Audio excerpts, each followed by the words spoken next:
안녕하세요. 오늘 정말 흥미로운, 어쩌면 좀 황당하기까지 한 딜 하나를 아주 자세하게 파헤쳐 보려고 합니다.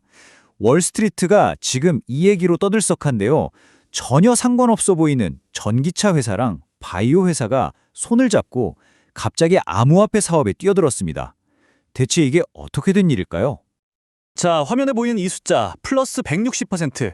이게 뭘 의미할까요? 바로 파산 직전까지 몰렸던 한 바이오 회사의 주가가 이 발표 하나로 하루아침에 폭등한 수치입니다.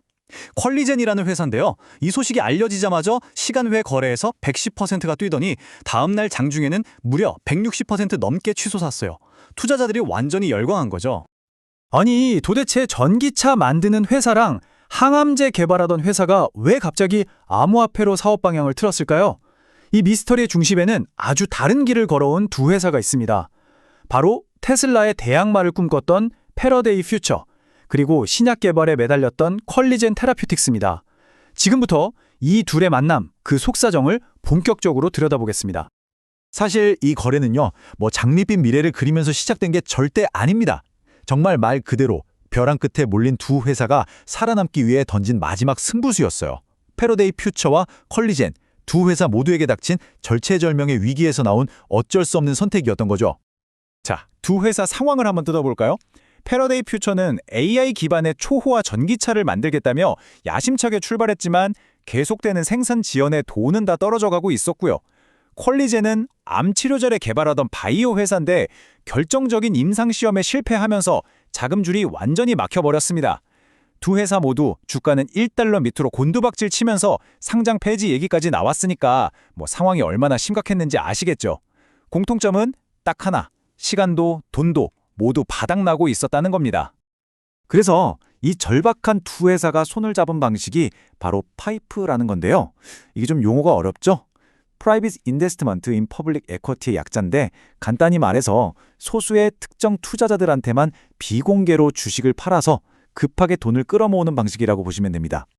자, 여기서 거래 구조를 좀 더 자세히 들여다보면 이게 진짜 재밌습니다. 총 투자금이 4,100만 달러, 우리 돈으로 약 560억 원인데요. 이 중 대부분인 3천만 달러를 패러데이 퓨처가 투자해서 퀄리젠 지분 55%를 확보, 즉 경영권을 가져옵니다. 그리고 창업자인 YT지아가 개인 돈으로 400만 달러를 더 넣고요. 근데 여기서 진짜 주목할 점은 기타 투자자로 사인재단이라는 곳이 들어왔다는 겁니다. 이 재단이 누구냐면요. 세계 최대 암호화폐 거래소인 바이낸스의 투자 부문, 그리고 실리콘밸리의 전설적인 VC, 세코이아 캐피탈 같은 곳들이 후원하는 곳이거든요. 이 이름 하나가 이 딜의 신뢰도를 확 올려주는 거죠. 그래서 이 거래가 끝나고 나면 지분 구조가 어떻게 되느냐? 바로 이렇게 됩니다. 패러데이 퓨처와 창업자 지분을 합치면 무려 62%, 기존 퀄리젠 주주들은 38%로 쪼그라들고요. 이건 사실상 그냥 회사를 인수한 거나 마찬가지인 거죠. 단순히 지분만 가져온 게 아닙니다. 경영권까지 완벽하게 장악했어요. 패러데이 퓨처의 창업자는 수석 고문으로, 사장과 최고 재무 책임자는 각각 퀄리젠의 공동 CEO와 CFO 자리로 내려옵니다. 심지어 이사회 멤버 7명 중에 4명을 자기들 사람으로 채울 수 있는 권리까지 확보했으니까요. 그러니까 이제 퀄리젠의 운전대는 완전히 패러데이 퓨처가 잡게 된 겁니다. 자, 이렇게 새로운 주인을 맡고 새로운 돈이 들어오면서 이 회사는요, 완전히 다른 길을 가게 됩니다. 항암제를 만들던 바이오 회사가 정말 상상도 못했던 길을 걷게 되는 거죠. 패러데이 퓨처 창업자의 비전, 바로 듀얼 플라이휠 전략인데요. 말이 좀 어렵죠? 제가 쉽게 설명해 드릴게요. 플라이휠은 한번 돌기 시작하면 관성 때문에 계속 도는 바퀴 같은 거잖아요.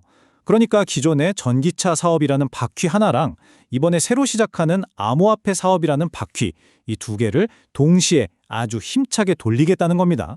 그래서 전기차 기술과 암호화폐 생태계를 연결해서 엄청난 시너지를 만들겠다는 아주 야심찬 계획인 거죠. 이런 엄청난 비전을 실현하려면 이름부터 바꿔야겠죠? 과거의 바이오 회사라는 이미지는 싹 지워버립니다. CX10이라는 새로운 이름으로 다시 태어나는데요. 이 이름에 모든 비전이 담겨 있습니다. 크립토의 C, 그리고 AI를 뜻하는 X, 거기에 10배 성장을 의미하는 10을 붙인 겁니다. 웹3 시대를 이끌어가는 최고의 미국 상장사가 되겠다는 포부가 느껴지시죠? 그럼 이 새로운 회사 CXCT는 뭘로 돈을 벌겠다는 거냐? 크게 세 가지 성장 엔진을 제시했습니다. 첫 번째는 디파이나 스테이킹 같은 암호화폐 자산 관리 서비스를 제공하고요.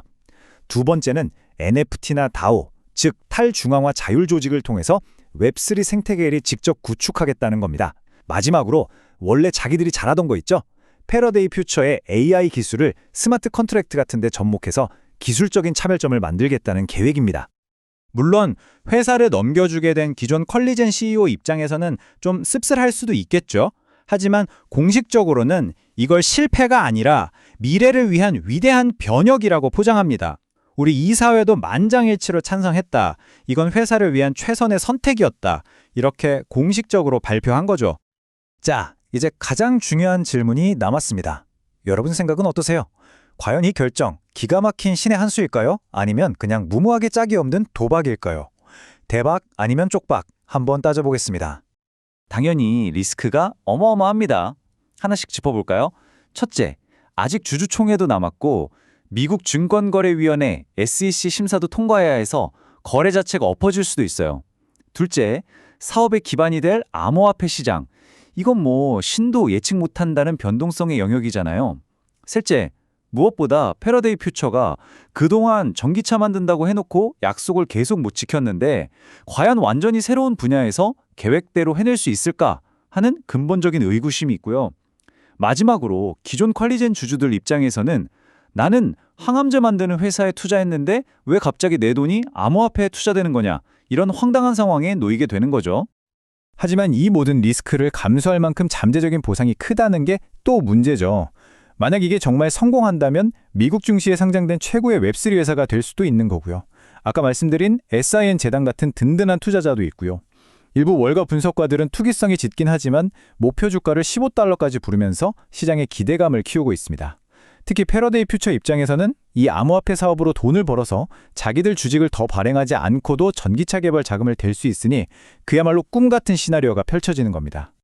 이런 엄청난 기대감 때문에 소셜미디어에서는 이 종목을 제2의 AGMH다, AGMH 2.0이다 이렇게 부르기 시작했습니다.